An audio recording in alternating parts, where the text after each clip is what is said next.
واصبر نفسك مع الذين يدعون ربهم بالغداة والعشي. وقال النبي صلى الله عليه وسلم: لا تصاحب إلا مؤمنا ولا يأكل طعامك إلا تقي، أو كما قال رسول الله صلى الله عليه وسلم.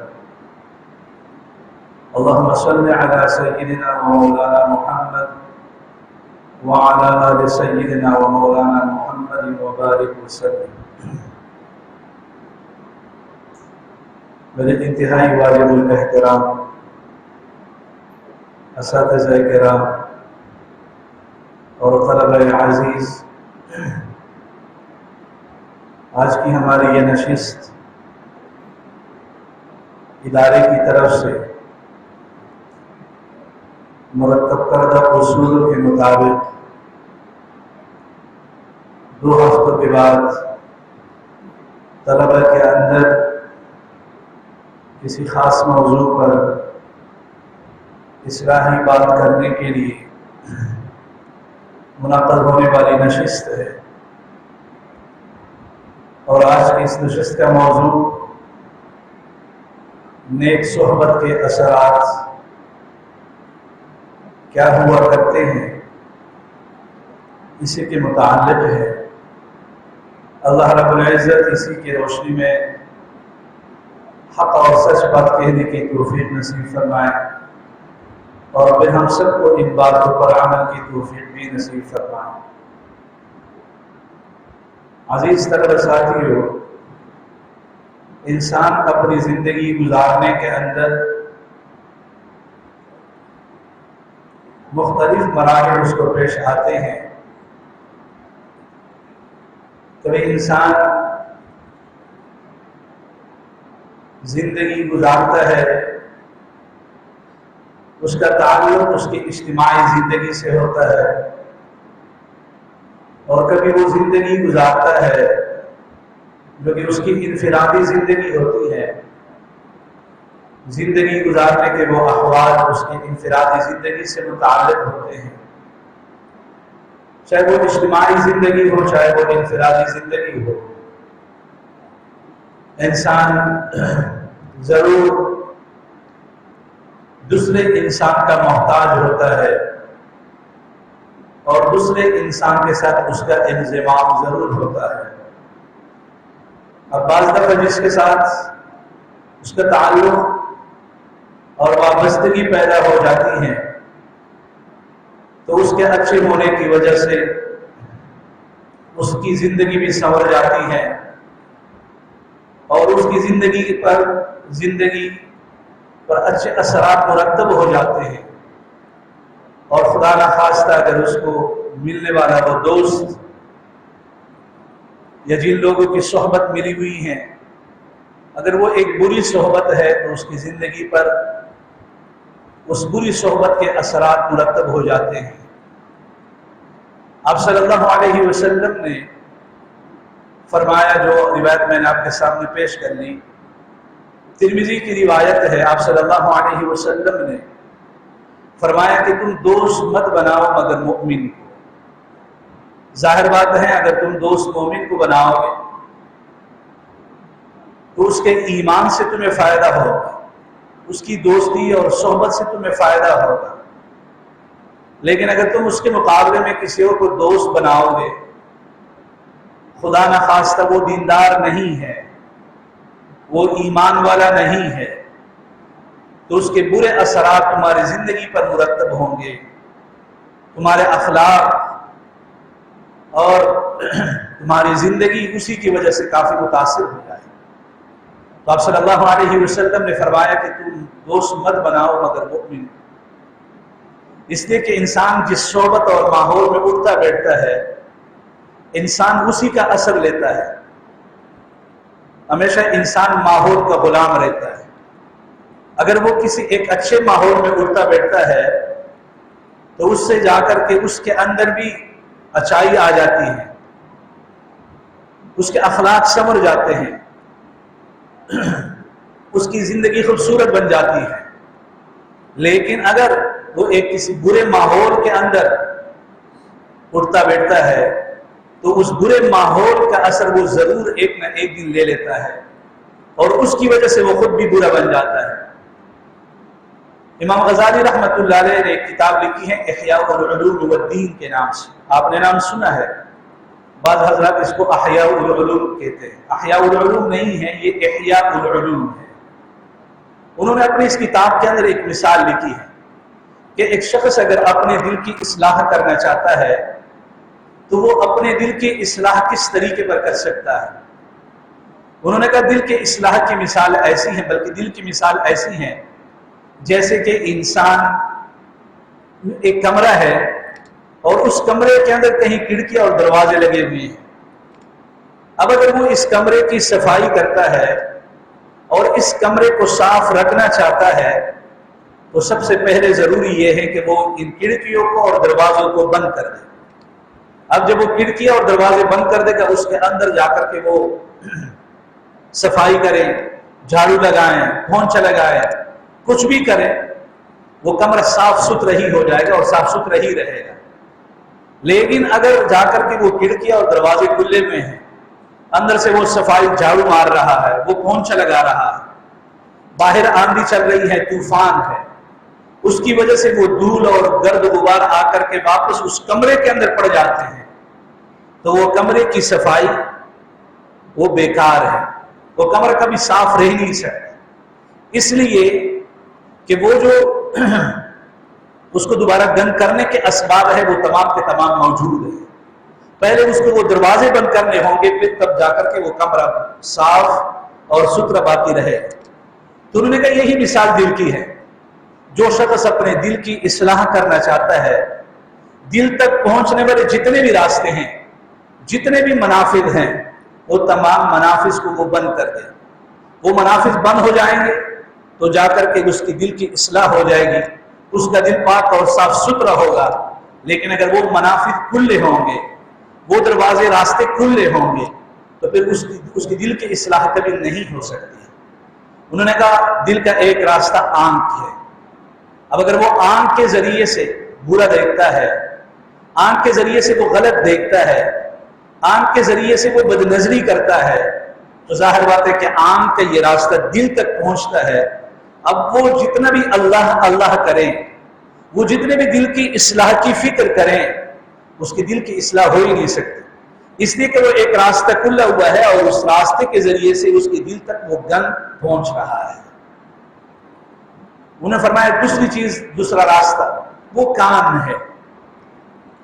اب جس کان کے ذریعے سے وہ برا سنتا ہے، اس راستے کے ذریعے سے اس کے دل تک وہ گند پہنچ رہا ہے۔ اب وہ دل کی اصلاح کرنا بھی چاہے تو دل کی اصلاح نہیں ہو سکتی ہے۔ کیوں؟ اس لیے کہ وہ ایسی صحبت میں اٹھتا بیٹھتا ہے، ایک ایسے ماحول میں اٹھتا بیٹھتا ہے کہ وہاں پر غیبت ہے، وہاں پر دیگر گناہ کے ایسے کام ہیں کہ اس کے ذریعے سے دل سیاہ ہو جاتا ہے، اس کے ذریعے سے دل گندا ہو جاتا ہے۔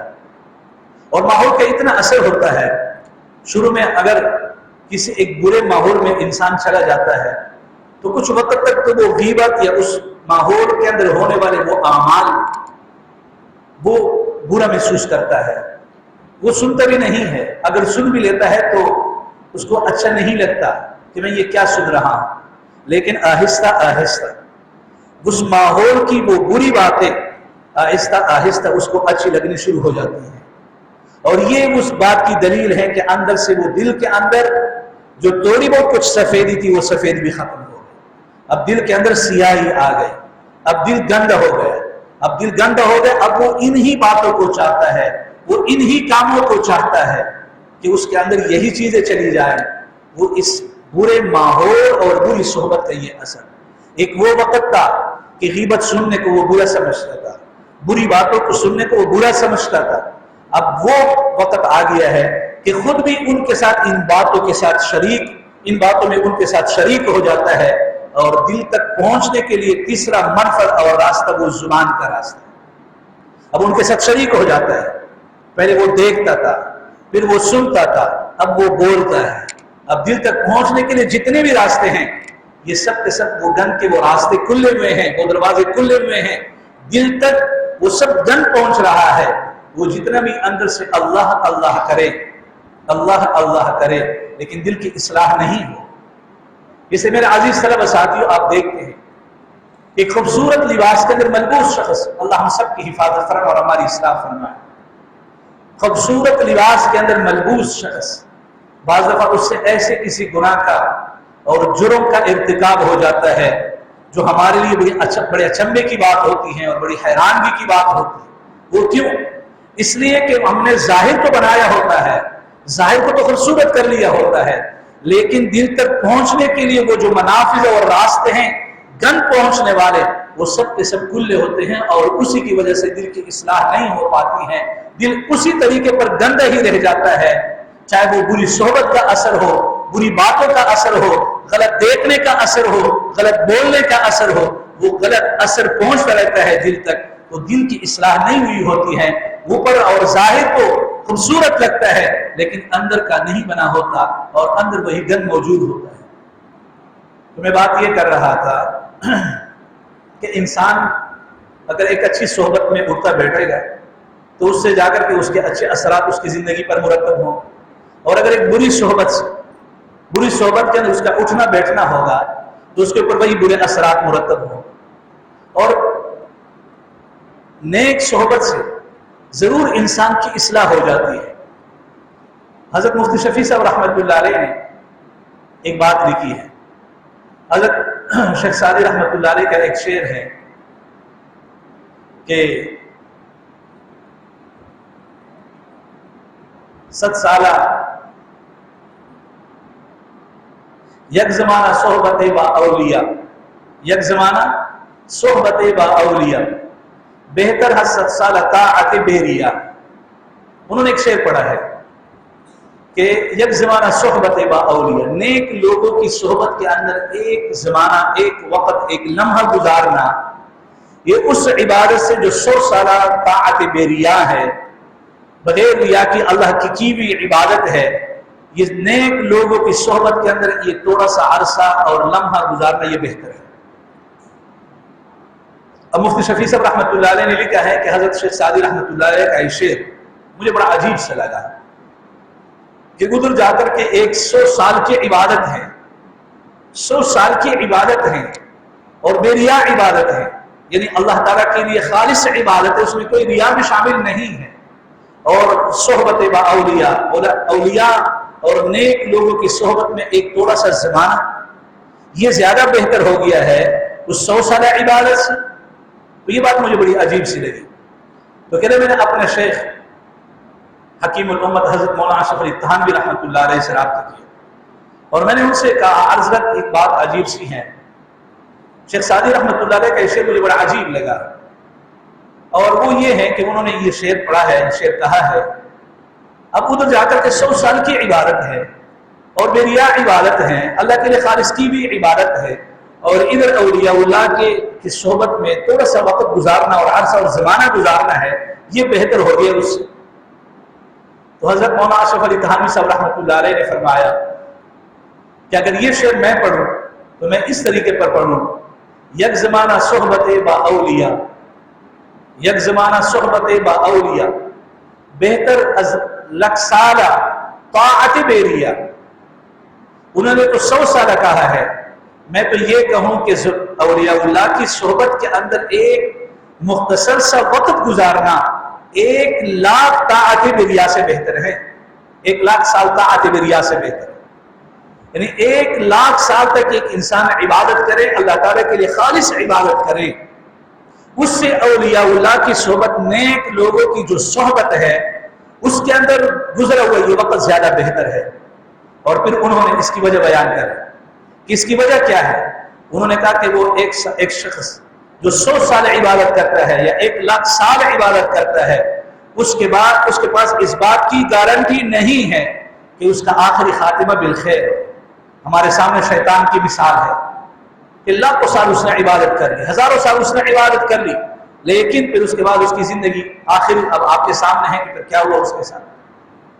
لیکن آپ صلی اللہ علیہ وسلم نے فرمایا کہ ہم رجال لا یشقی جلیسہم، وہ نیکوکار ایسے لوگ ہوتے ہیں لا یشقی جلیسہم، کہ ان کے ساتھ بیٹھنے والا شخص محروم نہیں ہوتا، وہ بدبخت نہیں ہوتا۔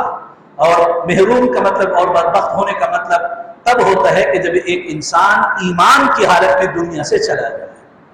تو گویا کہ صحبت با اولیاء اختیار کرنے والا، اولیاء اللہ کی صحبت اور نیک لوگوں کی صحبت کے لیے اٹھنے بیٹھنے والا یہ شخص، اس کے پاس اس بات کی گارنٹی ہے کہ وہ دنیا سے، اس کے پاس اس بات کی گارنٹی ہے کہ وہ دنیا سے اپنے ساتھ ایمان لے کر کے چلا جائیں، لیکن وہ شخص جو عبادت بے ریا عبادت کر رہا ہے اس کے پاس اس بات کی گارنٹی نہیں ہے کہ وہ اپنے ساتھ ایمان لے کر کے چلا جائے۔ تو اس لیے انہوں نے کہا کہ 1,00,000 سال عبادت سے بھی اولیاء اللہ کی صحبت، نیک لوگوں کی صحبت کے اندر وقت گزارنا یہ بہتر ہے۔ صحبت کا بڑا اثر ہوتا ہے۔ حضرت ابو طفیل عمر دوسی رضی اللہ تعالی عنہ ایک صحابی ہیں، طفیل بن عمر دوسی رضی اللہ تعالی، یمن کے رہنے والے تھے۔ ایک دفعہ مکہ تشریف لائے، مسلمان نہیں ہوئے تھے۔ آپ صلی اللہ علیہ وسلم بھی ہجرت نہیں فرمائی تھی، آپ صلی اللہ علیہ وسلم بھی مکے میں تھے، اور آپ صلی اللہ علیہ وسلم بیت اللہ شریف چلے جاتے تھے۔ تو یہ صحابی آئے، اس وقت مسلمان نہیں تھے، تو ان کو کسی نے کہا کہ آپ اپنے ساتھ خیال رکھیں، ایک شخص ہے جو نبوت کا دعویٰ کر رہا ہے اور اپنے آپ کو نبی کہہ رہا ہے، آپ نے خیال کرنا ہے کہ ایسا نہ ہو کہ آپ ان کی باتوں میں آ جائیں اور آپ اپنے آباء و اجداد کے دین کو چھوڑ دیں، کہیں ایسا نہ ہو کہ آپ اس کی بات کو سن لیں، لہٰذا آپ اس کی باتوں میں نہ آئیں، آپ اس کی باتیں نہ سنیں، اس لیے کہ اس نے اپنے آباء و اجداد کے دین کو چھوڑ دیا ہے۔ تو حضرت طفیل بن عمر دوسی رضی اللہ تعالی عنہ فرماتے ہیں کہ جب میں آیا تو میں نے روئی اپنے کانوں میں ڈال دی تاکہ میں ان کی باتوں کو نہ سن سکوں۔ تھوڑا کچھ وقت گزرا، پھر میں نے کہا کہ میں ایک سمجھدار آدمی ہوں اور میں ایک مثال باتوں کو سمجھنے والا انسان ہوں، اب میں ان کی باتیں سنوں تو صحیح، اگر ان کی باتیں بری ہیں تو مجھے بات میں پتہ چل جائے گا کہ بھائی اس کی یہ باتیں ٹھیک نہیں ہیں، اور اگر اس کی یہ باتیں اچھی ہیں تو مجھے سننی چاہیے۔ تو فرماتے ہیں کہ میں چلا گیا اور آپ صلی اللہ علیہ وسلم کے سامنے میں بیٹھ گیا۔ میں نے آپ صلی اللہ علیہ وسلم کو جب دیکھا تو آپ کی اس خوبصورت چہرے کو دیکھ کر کے اس کا میرے اوپر اثر ہوا، میں باتوں کا بھی مشتاق ہوا۔ میں نے کہا کہ میں باتیں بھی سن، پھر میں نے آپ کی باتیں سن لی، پھر میں جب آپ کی باتیں سن لی تو آپ کی باتوں کا میرے اوپر اتنا اثر ہوا کہ اس محفل سے اٹھنے سے پہلے میں نے کہا کہ یا رسول اللہ میں آپ کے ہاتھ پر بیعت ایمان کرتا ہوں۔ اب مختصر سے ایک وقت کے لیے آئے اور اللہ رب العزت نے صحابی رسول بنا دیا کہ اتنا اثر کہ صحبت کے اندر بیٹھنے کی وجہ سے، اب آیا کسی اور نیت سے ہے، ایمان قبول کرنے کی نیت سے بھی نہیں آیا ہے، آپ صلی اللہ علیہ وسلم کو جانچنے کی نیت سے آئے، لیکن آپ اندازہ لگائیں کہ وہ نیک صحبت کا اتنا ہی اثر ہوا کہ ایک سمجھدار، جبکہ اپنے قبیلے کے سردار بھی ہیں، اپنے قبیلے کے بڑے اور چودھری بھی ہیں، اور اتنا بڑا اثر ہوا۔ پھر انہوں نے کہا یا رسول اللہ میں اپنے قبیلے میں جا رہا ہوں، لہٰذا مجھے کچھ ایسی علامت دے دیں کہ لوگ کہیں کہ آپ مسلمان ہیں اور آپ نے ایمان کو قبول کر لیا ہے۔ آپ صلی اللہ علیہ وسلم نے فرمایا کہ آپ اپنے قبیلے میں جائیں گے، جب آپ اپنے قبیلے میں چلے جائیں تو اللہ تعالیٰ آپ کو ایک نور عطا کرے گا، اور وہ نور کے ذریعے سے لوگوں کو پتہ چلے گا کہ آپ نے ایمان کو قبول کر لیا ہے۔ تو حضرت طفیل بن عمر دوسی رضی اللہ تعالی عنہ چلے گئے، اپنے علاقے میں چلے گئے۔ جب جا رہے تھے اب اپنے علاقے میں پہنچے نہیں تھے، دور سے ان کے پاس سے ایک روشنی اور ایک نور نظر آ رہا ہے۔ لوگوں نے کہا یہ کون آ رہا ہے؟ جب آپ قریب آ گئے تو آپ تھے، اور پھر انہوں نے کہا کہ بھئی میں نے ایمان قبول کر لیا ہے، اور پھر چونکہ آپ اپنے علاقے اور اپنے قبیلے کے سردار تھے، آپ کے ہاتھ پر جا کر کے لوگوں نے اسلام قبول کر لیا ہے۔ اب ذریعہ بنیادی طور پر اس کے لیے کیا بنا؟ ذریعہ بنیادی طور پر اس کے لیے وہ نیک صحبت بنا۔ اب نیک صحبت کا اتنا اثر کیوں ہوتا ہے؟ بنیادی بات کیا ہے؟ نیک صحبت کا اثر کیوں ہوتا ہے؟ علماء نے لکھا ہے کہ نیک صحبت کا اندر اثر اس وجہ سے ہوتا ہے کہ اس کے اندر کوئی نہ کوئی ایسی ایک بات کبھی ہو جاتی ہے جو اس کی ذریعے سے انسان کی دل کی دنیا تبدیل ہو جاتی ہے، دل کی دنیا تبدیل ہو جاتی ہے۔ اور توبے کے لیے دل کی دنیا تبدیل ہونے کے لیے کوئی لمبی چوڑی تقریریں بھی ضروری نہیں ہوتی، بعض دفعہ اللہ تعالیٰ جس کو ہدایت دینا چاہیں، جس کو نیک بنانا چاہیں، تو ایک مختصر سے عمل کے ذریعے سے بھی اللہ رب العزت اس کو کیا کر لیتے ہیں، اس کو نیک بنا لیتے ہیں۔ ایک واقعہ یاد ہے، بشر بن حارث حافی رحمۃ اللہ علیہ، بہت بڑے کوئی بزرگ گزرے ہیں، حضرت امام احمد بن حنبل رحمۃ اللہ علیہ کے زمانے کے بزرگ ہیں بشر بن حارث حافی رحمۃ اللہ علیہ۔ حضرت امام احمد بن حنبل رحمۃ اللہ علیہ فرماتے ہیں کہ جس اللہ کو میں جانتا ہوں، جس اللہ کو میں پہچانتا ہوں، اس اللہ کو بشر بن حارث مجھ سے زیادہ جانتے ہیں، یعنی وہ بھی ان کی بزرگی کے معترف ہیں۔ بشر بن حارث حافی رحمۃ اللہ علیہ یہ ایک گناہگار انسان تھے، عراق کے علاقوں کے اندر، بغداد کے علاقوں کے اندر ایک گناہگار انسان تھے، شرابی کبابی تھے، انتہائی گناہگار انسان تھے۔ ایک دفعہ اللہ رب العزت نے ان کو کس طریقے پر بزرگ بنایا، اس وجہ سے نیک لوگوں کی صحبت کا یہ فائدہ ہوتا ہے۔ بشر بن حارث رحمۃ اللہ علیہ اب بزرگ نہیں تھے، اللہ کے نیک بندے نہیں تھے، ایک گناہگار انسان تھے، شرابی کبابی تھے۔ ایک دفعہ راستے میں جا رہے، وہاں پہ ایک کاغذ کا ٹکڑا دیکھا، کاغذ کے ٹکڑے پر اللہ کا نام لکھا ہوا ہے۔ کاغذ کے اس ٹکڑے کو اٹھا کر کے انہوں نے جا کر کے نہر میں یا پانی میں جا کر کے اس کو صاف کر دیا، اور پھر اس کے پاس کچھ قلیل رقم تھی، تھوڑی سی رقم تھی، اس کے ذریعے سے انہوں نے خوشبو خرید لی، اور پھر اس کے اوپر وہ خوشبو مل لی، اور پھر ایک جگہ مقدس جگہ کے اندر اس کو رکھ دیا، محفوظ جگہ کے اندر اس کو رکھ دیا۔ بشر بن حارث، اب یہ چھوٹا سا یہ عمل ہے بظاہر، لیکن اللہ رب العزت کی طرف سے اس عمل پر اس کے بارے میں کیا فیصلے آ رہے ہیں۔ بشر بن حارث رحمۃ اللہ علیہ اپنے گھر کے اندر ہے، بغداد کے علاقوں میں، ایک شخص آیا گھر میں، اس نے آ کر کے دروازے پر دستک دی۔ جب اس نے دروازے پر دستک دی تو ایک شخص شراب کے نشے میں لت پت، شراب کے نشے کی وجہ سے لڑکڑاتا ہوا آ رہا ہے۔ اس نے دروازہ کھول دیا، اس نے کہا کہ جی کس سے ملنا ہے؟ اس نے کہا بشر سے ملنا ہے۔ اس نے کہا بشر تو میں ہوں۔ دروازہ کھولنے کے بعد اس نے کہا بشر میں ہوں۔ اس شخص نے ہاتھ پکڑ کر کے ہاتھوں کو چوما، اور پھر وہ کہنے لگے کہ بشر آپ کو نہیں معلوم ہے لیکن آپ کے بارے میں اللہ کا کیا فیصلہ ہے۔ رات کو میں نے خواب دیکھا اور میں نے اللہ رب العزت کو خواب میں دیکھا، اللہ رب العزت نے مجھے فرمایا کہ بشر کو جا کے خوشخبری سنا دیں اور بشر کو بتا دیں کہ جس طریقے پر طیبت اسمی، جس طریقے پر آپ نے میرے نام کی عزت کر لی، جس طریقے پر آپ نے میرے نام کو پاک اور صاف کر دیا، پوری زندگی پوری دنیا کے اندر آپ کے نام کے چرچے کروا دوں۔ حضرت بشر بن حارث حافی رحمۃ اللہ علیہ، اب انہوں نے صرف اس بات کو سنا، بشر بن حارث نے اس بات کو سنا، اس بات کا ان کی زندگی پر اتنا اثر ہوا کہ فوراً وہ توبہ طائب ہو گئے، فوراً توبہ طائب ہو گئے، اور توبہ طائب ہونے کے بعد وہ جا کر کے اللہ رب العزت نے ان کو وہ معرفت عطا فرمائے جو اپنے زمانے کے بڑے بڑے اولیاء اللہ اور امام احمد بن حنبل جیسے محدث رحمہ اللہ وہ ان کے اوپر رشک کرتے ہیں۔ بات میں جوتے نہیں پہنوں گا، حافی کا مطلب یہ ہوتا ہے بغیر جوتے پھرنے والا، بغیر جوتوں کے پھرا کرتے تھے کہ نہیں معلوم ہے کہیں جا کر کے کسی ایسے کاغذ کے ٹکڑے پر میرا پیر پڑ جائے کہ جس پر اللہ کا نام لکھا ہوا، اور اس کے بعد پھر انہوں نے کبھی جوتے نہیں پہنے اور ان کا نام پڑ گیا بشر بن حارث حافی رحمۃ اللہ علیہ۔ ایک دفعہ آپ صلی اللہ علیہ وسلم کی زیارت ہوئی، آپ صلی اللہ علیہ وسلم نے فرمایا یہ بشر اللہ تعالیٰ نے آپ کو اتنا مقام کیوں عطا فرمایا ہے؟ تو نے کہا یا رسول اللہ میں تو نہیں جانتا ہوں، خواب میں دیکھا یا رسول اللہ میں تو نہیں جانتا ہوں۔ آپ صلی اللہ علیہ وسلم نے فرمایا کہ اللہ تعالیٰ نے آپ کو چند باتوں کی وجہ سے یہ مقام عطا فرمایا ہے۔ آپ صلی اللہ علیہ وسلم نے فرمایا اتباع سنتی، ایک آپ کے اندر میری سنت کی اتباع زیادہ ہے۔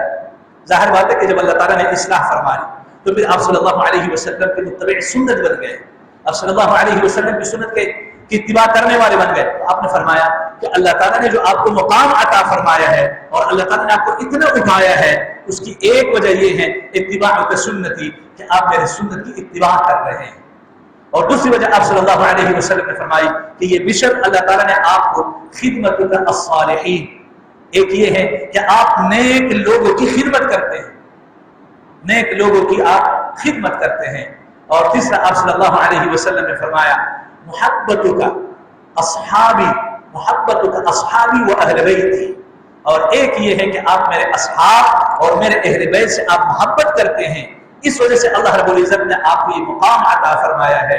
اور تیسرا آپ صلی اللہ علیہ وسلم نے فرمایا وصیتک